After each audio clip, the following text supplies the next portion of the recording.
ಸಿದ್ಧತೆ ಮಾಡಬೇಕು ಅದೆಲ್ಲನೂ ಮಾಡ್ಕೊಂಡಿದ್ದಾರೆ. ನಾನು ಕೂಡ ಅವ್ರ ಕುಟುಂಬದವ್ರಿಗೆ ಮಾತನಾಡಿದ್ದೇನೆ. ಪಾರದರ್ಶಕವಾಗಿ ತನಿಖೆ ಏನು ಜವಾಬ್ದಾರಿ ಇದೆ ಅದು ಸರ್ಕಾರದಾಗಿದೆ, ನಮ್ಮದಾಗಿದೆ, ಅದು ನಾವು ಮಾಡಿಸ್ತೀವಿ ಅಂತ ಆಶ್ವಾಸನೆಯನ್ನು ಕೂಡ ನಾನು ಕೊಟ್ಟಿದ್ದೇನೆ.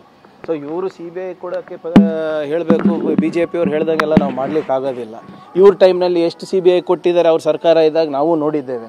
ಈ 40% ಸರ್ಕಾರ ಆರೋಪ ಬಂದಾಗ ಕೊಟ್ಟಿದ್ರೇನ್ರಿ? ಬಿಟ್ಕಾಯಿನ್ ಕೊಟ್ಟಿದ್ರಾ?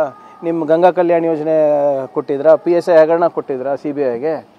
ಆಮೇಲೆ ನಾವು ಕೊಟ್ಟಂಥ ಎಲ್ಲ CBIನಲ್ಲೂ ಕೂಡ ತನಿಖೆಗಳು ಕೂಡ ಭಾಳ ಸ್ಪಷ್ಟವಾಗಿ ರಾಜ್ಯ ಸರ್ಕಾರ ಏನು ಮಾಡಿದೆ ಅದು ಕರೆಕ್ಟ್ ಇದೆ ಅಂತಲೇ ಬಂದಿದೆ ಅಲ್ಲ ನಮ್ಮ ಅವಧಿನಲ್ಲಿ.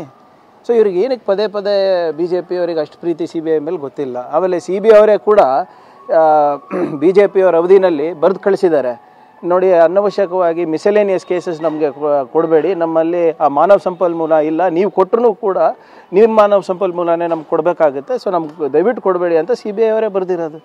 ಸೊ ಇವಾಗೇನಕ್ಕೆ CBI ಬರಬೇಕು? ಫಸ್ಟ್ ಪ್ರಾಥಮಿಕ ತನಿಖೆ ಆಗಲಿ.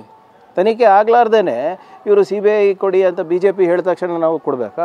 ಇವ್ರು ಹೆಂಗೆ ಹೇಳ್ತಾರೆ ಹಂಗೆ ಮಾಡೋಕ್ಕಿದ್ದೀವಿ ನಾವು ಏನು ಜನರ ಹಿತಾಸಕ್ತಿಯನ್ನು ಕಾಪಾಡಲಿಕ್ಕೆ ಏನು ಮಾಡಬೇಕು ಅದನ್ನು ನಾವು ಮಾಡ್ತೀವಿ ಹೊರತು BJP ಅವರ ಹಾಕಿರೋ ಸ್ಕ್ರಿಪ್ಟಿಗೆ ನಾವು ನಟನೆ ಮಾಡಲಿಕ್ಕೆ ಆಗೋದಿಲ್ಲ. ನಾವು ಸರ್ ಅವರ ಕುಟುಂಬಸ್ಥರಿಗೆ ಎಲ್ಲೋ ಒಂದು ಕಡೆ ತಪ್ಪು ತಿಳುವಳಿಕೆ ಆಗ್ತಿದೆಯಾ ಅಥವಾ ಅವ್ರನ್ನ ಯಾರು ನೋಡಿ, ಸಹಜವಾಗಿ ನಾನು ಡೇ 1 ಹೇಳ್ತಾ ಇದ್ದೀನಿ, ದಯವಿಟ್ಟು ಇದರಲ್ಲಿ ರಾಜಕೀಯ ಬೆರ್ಸಕ್ಕೆ ಹೋಗಬೇಡಿ.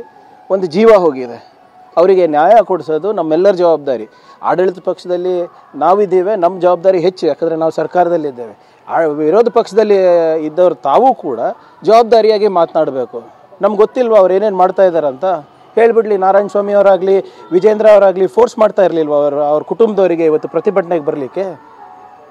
ಏನಂದರು ಕುಟುಂಬಸ್ಥರವ್ರು ಏನಂದರು, ನಮಗೆ ರಾಜಕೀಯ ಬೇಡ, ನಮಗೆ ಪ್ರಿಯಾಂಕರ್ಗೆ ಯಾರಂತ ಗೊತ್ತಿಲ್ಲ, ಅವರಿದ್ರಲ್ಲಿ ಯಾವ ಪಾತ್ರ ಇಲ್ಲ ಅಂತ ಹೇಳಿದಾರಲ್ಲ ಸ್ಪಷ್ಟವಾಗಿ. ಆದರೂ ಕೂಡ ಪದೇ ಪದೇ ಫೋನ್ ಮಾಡಿ ಅವರಿಗೆ ನೀವು ಬರಬೇಕು, ನೀವು ಸರ್ಕಾರದ ವಿರುದ್ಧ ಸ್ಟೇಟ್ಮೆಂಟ್ ಕೊಡಬೇಕು ಅಂತ ಹೇಳ್ತಾ ಇದ್ದಾರಲ್ಲ, ಅದೆಲ್ಲ ತಪ್ಪು. ಈಗ ಸಂತೋಷ್ ಪಾಟೀಲ್ ಅವರ ನಿಧನರಾದಾಗ ನಾವು ಅಂಥದ್ದೇನಾದರೂ ಮಾಡಿದ್ವಾ? ನಾವು ಒಂದು ಏನು ವಿರೋಧ ಪಕ್ಷದಲ್ಲಿದೆ, ಭಾಳ ಜವಾಬ್ದಾರಿ ಸ್ಥಾನಮಾನದಲ್ಲಿದ್ದು ಅವರಿಗೆ ಏನು ನ್ಯಾಯ ಕೊಡಿಸ್ಬೇಕಾಗಿತ್ತು, ಪ್ರಾಮಾಣಿಕ ಪ್ರಯತ್ನ ನಾವು ಮಾಡಿದ್ವಿ.